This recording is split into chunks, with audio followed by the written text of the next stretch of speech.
Hello everyone, I am Dr. Ghanee. I am an oral pathologist.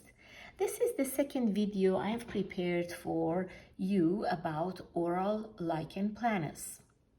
In my previous video, I showed you different features of oral lichen planus. But as I said, when we see all these white lines on inner cheek or other areas in the oral cavity, and it is mixed with red areas, inflamed areas, and open sores and ulcers, at that point, definitely patient needs treatment because patient is uncomfortable, has pain, anything acidic or spicy can bother that area.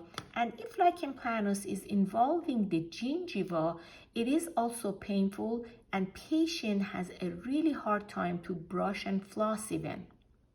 When we look at lichen planus or the squamative gingivitis that is part of lichen planus, usually all these red areas are the areas that are very weak and upon brushing or flossing they bleed easily.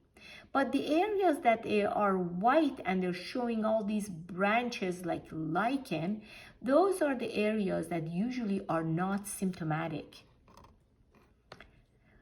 Lichen planus involving the gingiva as the squamative gingivitis can be localized. Like look at this case. This patient has it just on the upper right premolar molar area and on the lower right premolar molar area. Do you see all this plaque here? It's because patient cannot brush and floss because the tissue is so weak that upon brushing and flossing it bleeds easily and it bothers the patient. So plaque is there, bacteria are there, the byproduct of bacteria are making the situation worse. So how we treat the squamative gingivitis, how we go from here to here. You see how patient has healed, or how we go from here and patient has healed here after treatment. Oral lichen planus, when it makes open sores, when it makes erythema, inflammation, redness, is considered autoimmune. So number one is topical steroid. Steroid always suppresses the inflammation. In severe cases, we don't do topical steroid. We go with immunosuppressants and patient takes systemic medication. But most patients that I see, they respond very well with topical steroid. But at the same time, when we use a steroid in the mouth, we make our mouth very susceptible for fungal infection. That's why I always do a cytology or oral smear. I scrape the oral tissue in involved areas and I put it on a slide and I send it to the lab and they tell me if fungal elements, yeast, is growing on top of lichen planus features.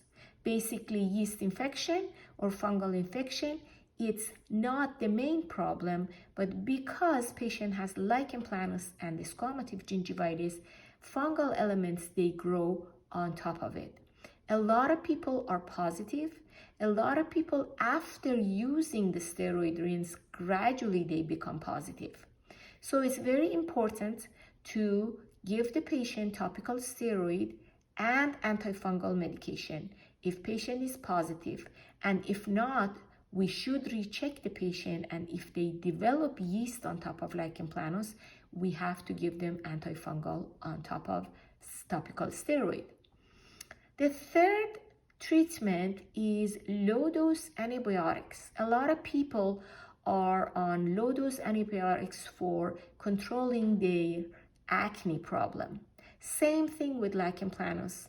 Severe cases, they should go on antibiotics and low dose for a long time until lichen planus is under control. These three are the basic things that we use for treatment of oral lichen planus. But I have more details that I'm going to share with you in my next video. I try to make my videos not too long, so it's not boring. I hope you enjoyed the video. Have a good day.